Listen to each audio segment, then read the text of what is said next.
여러분들이 기도를 많이 해주셔서 콩고에 잘 다녀왔습니다. 들으니까 제가 없는 동안에 새벽 기도들도 많이 나오셨다고 그래요. 그래서 기도들 많이, 또 새벽 기도 안 나온 분들도 해주셨을 테니까 제가 그렇게 믿습니다. 고맙습니다. 가서 보니까 이도항 선교사님이 선교 사역을 참으로 잘하고 있어요. 너무 훌륭하게 잘해서 참 기쁘고, 우리가 귀한 분을 이렇게 후원하게 된 게 잘했다, 이런 생각도 가졌고요. 또 여러분들이 기도하고 헌신해 주신 학교가 그 지역에서 제일 멋있는 학교가 됐어요. 교사가 11명이 필요해서 교사를 뽑는데 80명이 왔대요. 거기서 예수 잘 믿는 사람으로 골라가지고 그래가지고 교사를 뽑았다 그래. 학생들을 모집하는데 날마다 학생들이 잘 들어오고 있다고 소식이 전해오고 있습니다. 여러분들이 계속적으로 기도해 주시기를 부탁을 드립니다. 오늘은 우리가 이제 국군의 날이죠. 우리나라가 국군의 날이라는 게 있는데, 전쟁도 있었고 아직 남북이 이렇게 갈라져 있으니까 이 군사 문제에 대해서 강조하는 나라가 돼서 그래요. 여러분들, 세계 1차 대전, 2차 대전은 한 나라가 싸운 게 아니라 전 세계가 싸운 겁니다. 그랬더니 사망자 수가 1000만 명, 2000만 명, 아주 무서운 전쟁을 했지요. 근데 우리나라 6.25가요, 이제 돌아가신 사망자 수가 500만입니다. 조그만 땅덩이에 싸웠는데 3년밖에 안 싸웠는데도 500만 명이나 죽었어요. 큰 전쟁을 한 겁니다. 그래서 우리나라 이렇게, 그래서 이제 국군의 날이 있는데, 군인들을 보니까요, 격려할 때 충성합니다. 충성. 여러분들, 우리도 하나님께 충성 이렇게 해야죠. 맞습니까? 그래요. 여러분들, 우리가 연습하십시다. 말로만 하면 안 돼요. 이게 제대로 마음으로 해야 되는데, 제가 하나님께, 그리고 충성하면 여러분들 같이 충성하는 겁니다. 일부 예배 때는 박자가 좀 안 맞아가지고 한참 했는데 연습을, 이번에는 제가 하나님께 하면 여러분이 충성하는 겁니다. 아셨죠? 하나님께 충성. 아이고, 아유, 하나님도 기뻐하실 줄로 믿습니다. 오늘은 충성에 대한 말씀을 드리는데요, 고린도전서 4장 2절에 보면 맡은 자들에게 구할 것은 충성이니라. 우리 예수님이 우리의 주인이고요, 우리는 종입니다. 우리 예수님께 우리는 충성을 해야 됩니다. 갈라디아서 5장 23절에 보면은 이 성령이 감동을 우리에게 주시면 열매가 맺는데, 그 열매 중에 하나가 충성이에요. 성령이 우리에게 감동하면 충성스러운 사람이 된다는 거예요. 그래서 여러분들이 성령이 감동하면 이 충성하는 마음이 자꾸 생기게 되는 거예요. 그래서 우리 예수 믿는 사람들의 신앙의 덕목 중에 하나가 충성이라는 거예요. 그래서 우리들은 참으로 충성하는 주님의 종이 되어야 될 줄로 믿습니다. 오늘 본문 39절을 보면, 너희가 아는 바니 집주인이 많이 도둑이 어느 때 이룰 줄 알았더라면 그 집을 뚫지 못하게 하였으리라. 사실 이 말씀은 뭘 얘기하느냐면, 집주인은 예수님을 얘기하고요, 예수님이 먼 곳에 갔다가 찾아오게 되는데, 충성스러운 종이 잘 기다리고 있다가 주인이 문을 두드리면 확 열어주려고 그러는 거죠. 그렇게 되는데, 이게 예수님이 도둑같이 임한다고 그랬어요. 언제 오는지 예상치 못할 때, 오히려 방심했을 때 그렇게 올 수 있는 그런 위험이 있다는 거죠. 그래서 우리 하여금 이 준비하는 믿음 생활에 대한 교훈을 주는데, 충성스러운 하나님의 종은요, 항상 준비하고 있어야 돼. 언제 오는지 모르니까 준비를 해야 돼. 여러분, 이 도둑이라는 게 그렇게 잡기가 쉬운 게 아닙니다. 우리 옛말에도 10명이 뭐 하나 못 잡는다, 도둑 하나 못 잡는다는 말이 있어요. 이 불란서에 유명한 도둑이 있었어요. 물론 가상적인 인물이지요. 여러분들 다 아실 겁니다. 루팡. 불란서에는 루팡이라는 유명한 도둑이 있었는데, 이 도둑께서는요, 몇 월 며칠 어느 장소에 내가 몇 시에 뭘 도둑질하러 간다. 예고를 해요. 그리고 그거를 훔치러 갑니다. 그러니까 사람들이 그걸 훔침을 안 당하려고 얼마나 지키겠어요, 여러분들. 그래도 도둑해가지고 온다는 거예요. 그래서 어릴 때 그 루팡이라는 그 글들을 여러분 소설들을 많이 보잖아요. 우리나라에도요, 도무지 잡히지 않는 도둑이 하나 있었는데 하나님이 잡아주셨대. 누가 잡아주셨어요? 하나님이 잡아주셨대. 이 도둑은 얼마나 날랜지 서울에서 어느 집 지붕에 올라가면 서울을 한 바퀴 돌아서 내려온대. 펄펄 날라가지고. 드라이버 하나 있으면 못 여는 문이 없대. 뭐 큰 연장도 필요 없대. 이런 도둑이 있었는데 이 서울에 도둑을 잘 잡기로 유명한 형사 양반이 하나 계셨는데 이 양반이 이 도둑을 만났대. 내 이놈 섞어라 하는 순간에 이 도둑의 얼굴을 싹 돌렸는데 그때 딱 한 번 얼굴만 봤대. 도둑이 담을 훌렁 넘어서 없어져 버려가지고 잡지를 못했대. 근데 이 양반을 하나님이 잡아주셨어요. 어떻게 잡았냐? 그만 도둑질하다가 예수님을 만났거든요. 그래가지고 회개하고 도둑질 안 하겠으니까 내가 이렇게 살아서는 안 되겠구나. 자수를 했어요. 그래서 하나님이 잡아주셨다고. 본인이 간증집을 썼는데 제가 그걸 읽었는데 거기다 하나님이 자기를 잡아주셨다라고 그렇게 썼어요, 여러분들. 베드로서 3장 10절에 보면 주의 날이 도둑같이 오리니. 예수님 마치 이게 도둑같이 온다는 거예요. 이게 이 방심하지 말아야 되는데 사람들이라는 게 예수님 오신다. 우리 예수 믿는 사람 그 예수님의 재림날 기다리고 기대하고 뭔가 준비해야지 이런 생각 안 하는 사람이 어디 있겠어요? 다 하죠. 그런데 문제는 꼭 방심할 때 온다 이거야. 11시쯤에 오셨으면 좋겠는데 11시 안 오네? 그래도 기다려야지. 충성된 종은 말이에요. 새벽 1시를 졸음이 오는데도 아이고 기다려야지. 그래서 해가지고 새벽 3시가 됐어. 안 오실래나 보다. 아이고 너무 눈을 내려가고 나도 모르게 그래서 5시에 그만 깼는데 4시에 벌써 다녀갔대. 그 전에 미국에서 그 목회를 하고 있던 전도사님 간증을 들었어요. 여름에 한 목사님들이 휴가를 가고 선교지를 막 방문하고 그래가지고 그만 교육자가 자기 하나밖에 없었대요. 그래서 널 보러 자기 보러 새벽 기도를 인도하라고. 그래도 미국에 있는 교회인데 새벽 기도를 그 교회 가서 처음 인도를 하니 얼마나 긴장이 되겠어요. 설교를 준비하고 또 준비하고 또 준비하고 그래가지고 하는데 세상에 잠이 안 오더라는 거예요. 내 새벽 기도 인도하는데 잠이 안 오게 잠 좀 자고 가서 새벽 기도 인도하는데 이거 꼬박 새게 됐다라는 게 잠이 안 와서 투척 하다가 새벽님이 자기도 모르게 그만 눈 감았는데 누가 와서 문을 두드리더래. 장모님이 새벽 기도 마치고 그리고 집에 오다가 이 사이가 오늘 새벽 기도 인도하라고 했는데 나오지를 않았으니까 걱정이 돼서 문을 두드리대는 거예요. 이러니 이거 어떻게 돼? 여러분 이게 사람이라는 게요. 준비한다고 하면서도 꼭 크게 방심할 때 그때 오는 경우가 있단 말이에요. 그래서 우리가 참 이 신앙생활이 항상 영적으로 긴장감 있는 집중력 있는 믿음 생활하고 늘 영적으로 깨어서 믿음 생활해야 되는 복 있게 돼야 될 줄로 믿습니다. 그래서 에베소 4장 1절에 보면 부르심에 합당하게. 우리가 예수 믿는 건 하나님이 불러주셔서 예수 믿는 거예요. 여러분들 이렇게 예배 나온 것도요, 하나님이 불러주셔서 예배 나온 거란 말이에요. 이 부르심에 합당해. 하나님 우리 택해서 불러주셨으니까 예수 믿어 구원받는 사람이 됐으니까 부르심에 합당해 생활을 하래. 또 빌립보서 1장 20절에 보면 복음에 합당하게 생활해. 여러분 복음이 뭐예요? 이거 물어보십시다.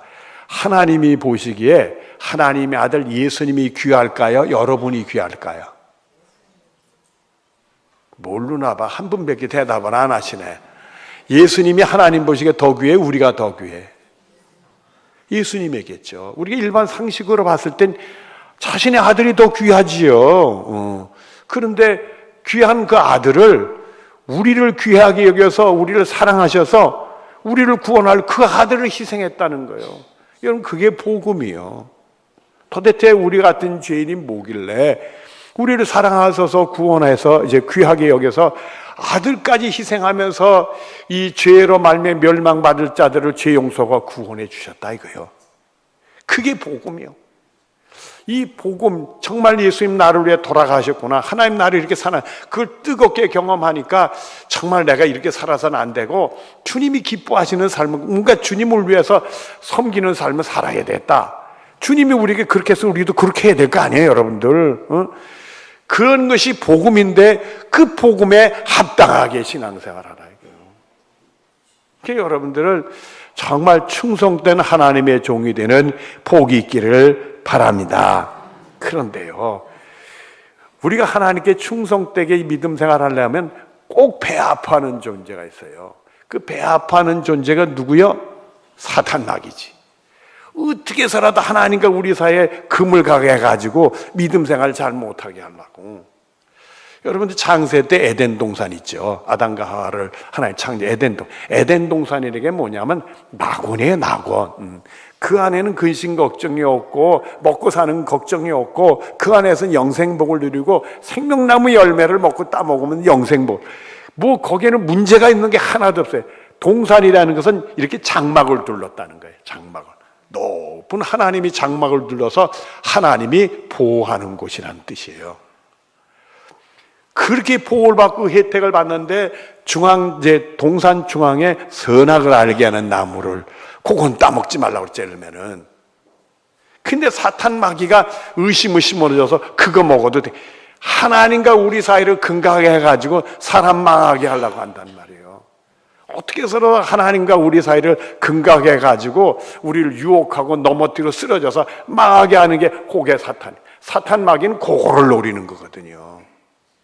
그래서 마태복음 13장 21절 뒤를 보면 환난이나 박해가 일어날 때 곧 넘어지. 환난과 박해가 온단 말이에요. 예수 믿는 사람은 내가 예수 믿는데 왜 이렇게 환난이 오고 박해하고 이렇게 힘들고 예수 믿는 게 이렇게 안 믿을 때보다 더 힘드네. 이런 시험에 걸리게 해서 넘어지게 한다 이거요. 세상에는 그런 환난과 박해는 있을 수 있어요. 그런데 그럴 때 우리 마음과 하나님 사이를 금가게 해서 넘어뜨리는 게. 그러니까 여러분들 예수 믿으면서 뭐 신앙생활 하다가 뭐 어쨌다, 뭐 예수 믿는 사람이 어쨌다, 뭐 이래가지고 시험 들어서 넘어지는 사람 있잖아요. 그게 사탄 마귀의 밥이 돼서 그러는 거예요. 또 마태복음 13장 22절 뒤를 보면 세상의 염려와 재물의 유혹에 말씀이 맡겨 결실하지 못하는 자요. 세상에 염려 없는 사람이 어디 있겠어요. 그러나 하나님이 내 생애를 책임져 주실 줄로 믿고 우리에게 맡기는 거예요. 염려에서 해방, 마음에 근심하지 말라. 하나님 믿으니 또 나를 믿어라. 하나님이 우리를 사이 자기 아들과 희생했는데 뭘 안 주시겠어요. 그러니까 염려 근심 걱정 다 여러분들 하나님께 염려 근심 걱정 다 맡기시기를 바라요. 그런데 자꾸 염려 근심 걱정, 믿음 없으니까 마귀는 그런 걸 심어주는 거예요. 너 세상 일이 잘 안 되잖아, 믿어도 안 되잖아, 거기서 너 어떡할 거야, 이러다 큰일 나지 않아, 그러면서 우리가 염려를 확 심어주는 거예요. 그 다음에 세상에 대한 욕심, 재물의 유혹에 넘어지도록. 그전에요, 제가 섬겼던 게 부임한 지 얼마 안 됐었는데 구역장 권찰 공부를 하는데 세상에 사람들이 많이 안 와, 결석을 해. 오늘따라 왜 이렇게 사람들이 적게 오는가 걱정에 대해서 물어봤어요. 왜들 오늘 이렇게 적게 들어오셨어요? 그랬더니 가만히 있어요. 눈치를 봐, 내 눈치를.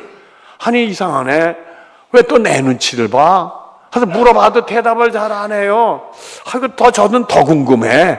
그래서 끝날 무렵에 슬며시 물어봤더니요, 한 분이 머리를 푹 숙이면서 하는 말이, 오늘 저 시내에 슈퍼가 오늘 개장해요. 거기 선물 준다고 해서 줄을 서고 있다는 거예요. 그까지는 플라스틱 그릇 하나 탈라고. 아이고 세상에. 여러분, 우리나라 사람들은 공짜면 못 먹는다고요?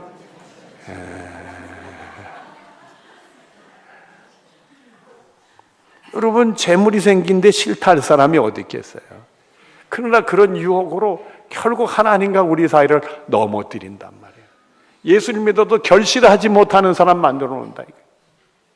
어떻게 해서라도 하나님과 우리 사이를 회방해서 충성 때는 하나님의 사람이 되지 못. 너 충성했는데 얻은 게 뭐야?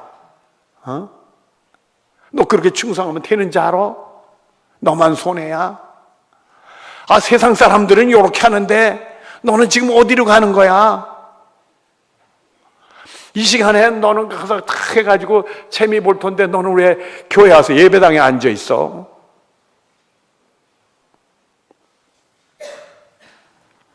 노아 때 얘기가 나옵니다. 히브리서 11장 7절 앞에 보면 믿음으로 노아는 아직 보지 않은 일에 경고하심을 받아 경외함으로 방주를 준비하여 그 집을 구원하였으되. 노아는 이 마음이 영적인 문이 열려서 주님의 음성을 듣는 사람이에요.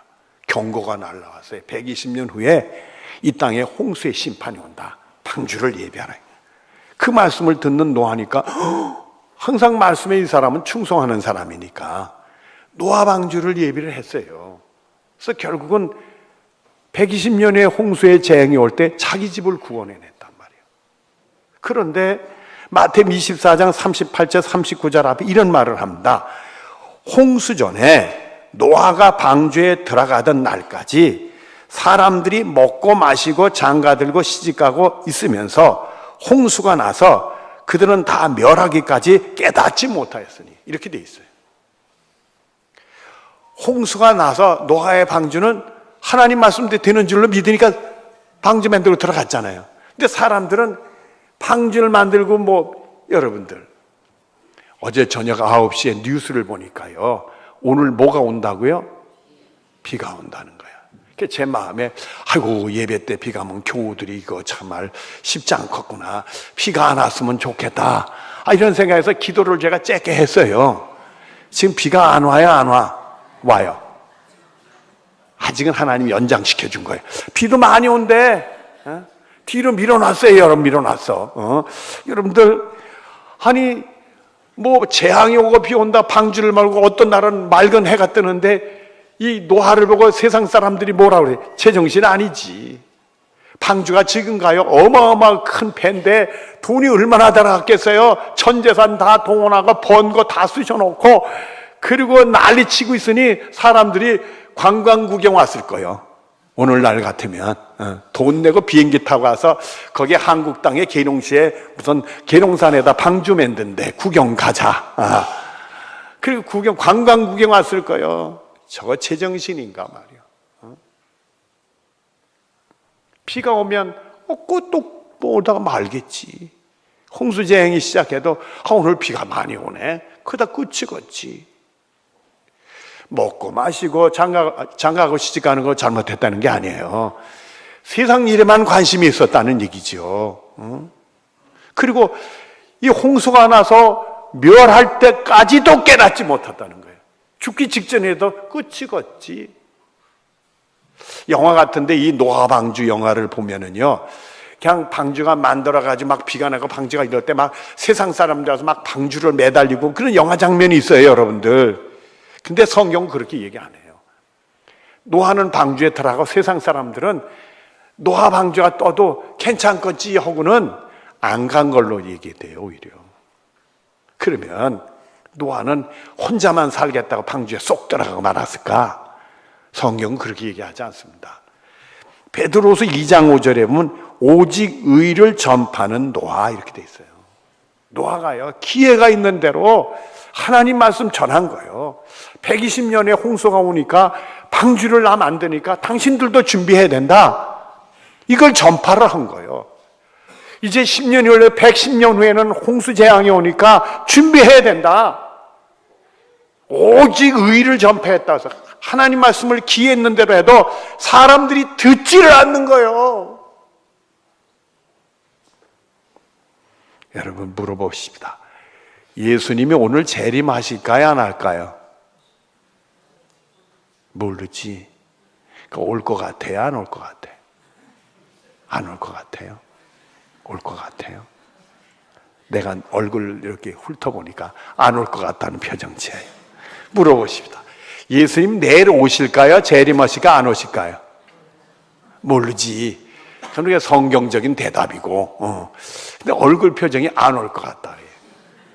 금년에 예수님 오실까요, 안 오실까요? 모르지. 그러면 금년에 안 하면 내년에 오실까요? 안 오실까요? 모르지. 그럴 때 오신다 이거요. 여러분, 우리가 죽기 전에 오실까요? 안 오실까? 모르지. 마태복음 24장 36절 앞에 보면 그날과 그때는 아무도 모르나니 하늘의 천사도 아들도 모르고 오직 아버지만 아시니라. 몰라요. 그러나 갑자기 도둑같이 오신다는 거예요. 우리가 예상 못할 때 오신다는 거예요. 노아 방주 때 비가 오는 거예요. 노아의 말은, 노아는 이게 홍수의 재앙이라 이제 왔구나. 노아는 그 생각을 해도 다른 사람들은 뭘 그러다 끝이겠지. 언제 비 안 왔나? 자기가 멸망받을 때까지 깨닫지 못했다. 마태복음 13장 16절에 보면 너희 눈은 봄으로 너희 귀는 들음으로 복이 있도다.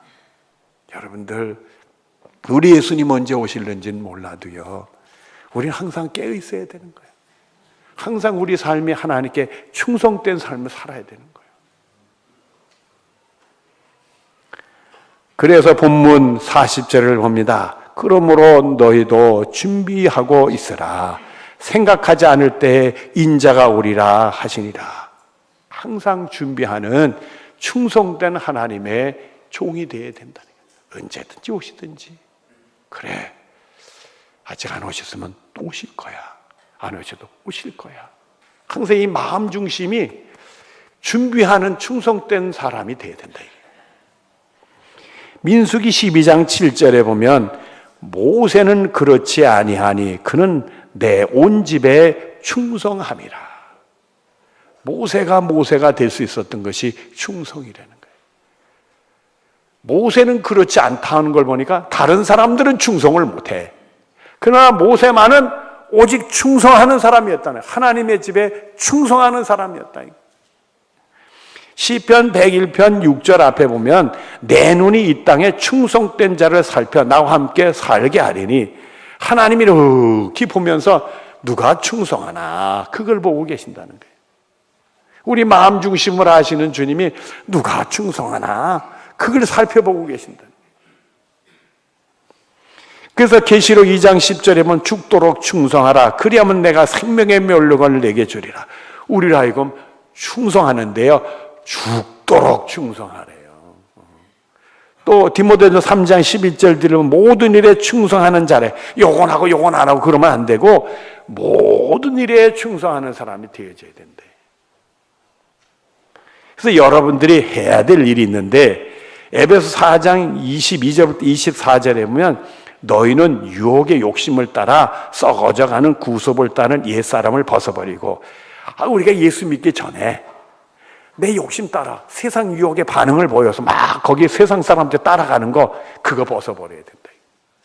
그리고 오직 너희의 심령이 새롭게 돼, 이 마음을 좀 새롭게 해가지고 하나님을 따라 의와 진리의 거룩함으로 지으심을 받은 새 사람을 이더라. 세상 따라가던 사람이 이제 누구 따라가라고요? 하나님 따라가라. 세상 교훈 따라가던 사람이 누구 따라가라고? 하나님 교훈 따라가라는 거예요. 그래야 되는 거예요. 그래야 거기서부터 하나님께 충성할 수 있는 길이 열리는 거란 말이에요. 또 골로새 3장 1절과 2절에 보면 너희가 그리스도와 함께 다시 살리심을 받았으면, 그 얘기는 내가 살았다 하더라도 예수 믿고 구원받지 못하면 영적으로 죽은 거잖아요. 그래, 예수님이 십자가를 통해 내 죄가 용서받아서 내 영혼이 구원받는 사람으로 생명을 얻은 거예요. 네가 그리스도로 말미암아 그리스도와 함께 다시 살리심을 받았다면, 예수님의 십자가로 구원받는 사람으로 은혜를 받았다면, 그렇다면 위의 것을 찾으라. 너희는 그리스도께서 하나님 우편 앉아 계시느니라. 위의 것을 생각하고 땅의 것을 생각하지 말라. 우리 예수님이 우리를 구원하시기 위해서 하나님 보좌에서 좌우편에서 우리가 기도하고 계신데, 그 예수님을 바라보라 이거요. 세상 바라보지 말고. 아이고 목사님, 어느 날 보니까 땅을 내려다보고 갔더니 돈이 떨어져 있습니다. 아이고 제가요 위만 바라보더니 돌불에 걸려서 넘어졌습니다. 있겠죠. 세상 일이 있죠. 그 문제는 하나님이 책임져 주실 줄로 믿고 주님 계신 곳을 바라보고 신앙생활 하라는 거예요. 죽을 영혼이 예수님 통해서 구원받는 사람으로 생명 얻었으니까 하나님 바라보고 예수님 계신 곳을 보르며 믿음 생활할 것을 말씀하고 있습니다. 그래서 베드로후서 3장 11절부터 12절 앞에 이렇게 말씀합니다. 너희가 어떠한 사람이 되어야 마땅하느냐? 너희가 어떤 사람이 되어야 마땅하겠는가? 거룩한 행실과 구별된 행실로 살아라. 하나님 사랑 같게 살아봐라. 정말 하나님이 기뻐하시기를 가봐라. 세상 사람처럼 살지 말고 구별된 삶을 좀 살아봐라. 하나님의 뜻을 이루는 삶을 살아보라. 하나님께 영광 올려드리는 삶을 살아보라. 이게 디모데전서 4장 5절에 보면 하나님의 말씀과 기도로 거룩하여집니다. 구체적으로 정말 거룩한 행실이 뭘까? 하나님의 말씀이 기준이 있고 그렇게 하지 못하는 내 약함 때문에 기도를 통해 하나님의 도와주심이 있으니까 그게 거룩해진다 이거예요. 그러니까 여러분들이 모든 매사의 기준이 하나님 말씀이요. 땅 것을 보는 게 아니라 하나님 위의 것을 보는 기준이 그거예요. 또 세상 따라가지 아니하고 하나님 따라가는 기준이 어디 있어요? 하나님 말씀이 있는 거예요. 그 하나님 말씀이 여러분의 삶의 모든 삶의 기준이 되는 거예요. 내가 뭘 하든지 어떤 행동을 하든지 하나님의 말씀이 어떤 말씀 주시나. 그리고 기도하고 내 힘으로 안 될 때 하나님 도움 받아야 되니까 기도하고 그래서 거룩해진다. 이런 거룩한 행실을 하고 그 다음에 경건함으로 하나님의 날에 임하시기를 바라보고 간절히 삼아 경건함을 또 가져야 된다는 거예요. 여러분 디모데전서 4장 8절 뒤를 보면은 경건은 범사에 유익하니 금생과 내생의 약속이 있느니라. 경건생활이라는 건 간단해요. 거룩해지는 삶을 사는 게 경건생활이에요. 하나님 말씀과 기도로 거룩해지는 삶을 사는 게 경건생활인데 그 경건생활을 하면 금생, 오늘 우리가 살고 있는 세상과 내생, 하나님 나라에서 우리에게 하나님의 약속이 있다. 구원의 약속이 있다는 거예요. 여러분들이 하나님의 말씀과 기도를 통해 하나님께 충성된 사람이 되면 이 세상에서도 하나님의 구원하는 그런 놀라운 하나님의 약속이 이루어지게 된다. 세상에 없는 너무 걱정할 거 없어요. 하나님 다 책임져 주실 줄로 믿습니다. 이 세상에서도 믿음으로 승리하게 될 줄로 믿습니다. 그리고 하늘나라에서 여러분의 영혼이 보장되는 약속이 있다는 거예요. 그래서 여러분들은 다른 거 올 거 없어요. 내가 충성된 하나님의 종이 되는데 말씀을 통해 기도를 통해 항상 하나님의 성으로 구별되는 거룩한 삶을 사는 여러분들이 되어지기를 바랍니다. 기도하겠습니다. 사랑이 많으신 하나님 감사합니다. 말씀 충만, 기도 충만해서 살아가는 교우들 다 주님께 충성된 하나님이 종이 되게 하여 주시옵소서. 그래서 주님의 날에 주님 만나고 할렐루야 찬송하는 복으로 채워 주시옵소서.